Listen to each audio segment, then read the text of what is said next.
Alors, nous voici dans cette deuxième partie du cours. Donc là, on va revoir un petit peu ce qu'on avait vu avant dans ce que je vous ai expliqué dans la partie 1, mais on va voir en plus les déplacements. Alors, ce qu'il faut que vous sachiez, donc déjà d'une, c'est que pour arriver dans le mode de commande de sculpt, vous allez directement cliquer donc, dans les tools, dans le menu tool qui se trouve juste à côté, sur sphère. Donc, sphère 3D, enfin bon, voilà, vous avez des fenêtres, vous cliquez dans une fenêtre et vous allez voir, en fait, vous allez avoir des formes qui vont sortir. Pour faire sortir ces formes, vous allez cliquer dessus et après, vous allez pouvoir éditer directement la forme. Enfin, directement, il va falloir appuyer sur quelques boutons avant. Vous cliquez sur une sphère, par exemple, moi c'est ce que je prends en général au début. La sphère ne sort pas, donc surtout n'appuyez nulle part. Vous allez cliquer sur l'écran et vous sortez votre sphère.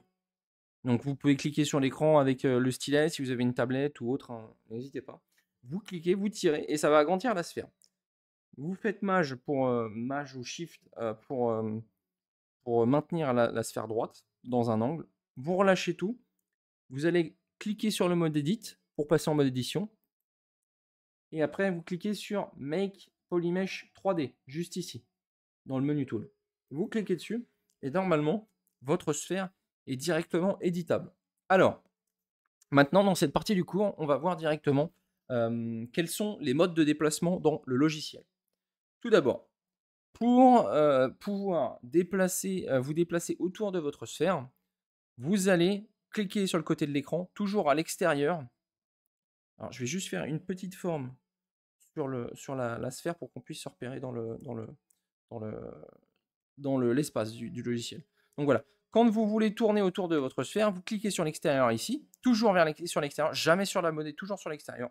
Et vous allez pouvoir tourner. Alors là, vous voyez, j'ai mon curseur qui est sur la modée, mais c'est normal, c'est parce que j'avais cliqué au début hors de la modée. Sachez que la caméra de ZBrush se fixe toujours au dernier endroit où vous avez appuyé sur votre sphère. Par exemple, je vais appuyer ici, je vais sculpter là. La caméra, là, vous ne l'avez pas vu, mais elle s'est fixée ici.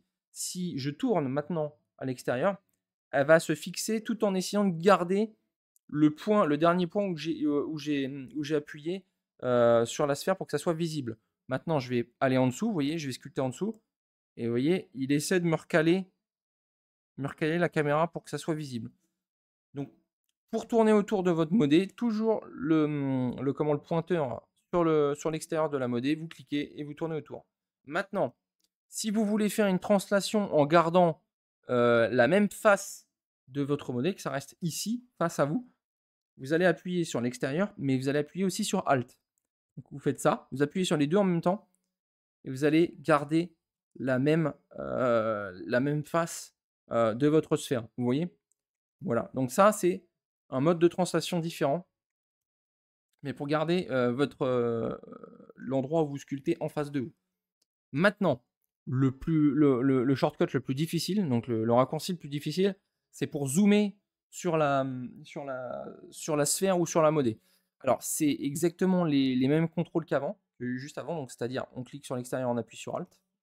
Vous appuyez déjà sur Alt et après vous cliquez sur l'extérieur. Donc voilà. Le truc, c'est que quand vous êtes dans ce mode-là, donc pour pouvoir faire une translation, vous allez relâcher Alt, mais en restant appuyé sur l'écran, en restant cliqué. Appuyez sur l'écran ou cliquez en fonction de si vous avez un stylet ou pas. Vous relâchez Alt et vous glissez. Et vous allez voir, vous allez pouvoir zoomer. Donc on recommence parce que je sais que c'est un peu difficile. Vous appuyez sur Alt, vous cliquez. Vous êtes en translation pour garder la modée de face. Vous relâchez Alt et vous restez appuyé. Et là, vous allez pouvoir zoomer. Voilà.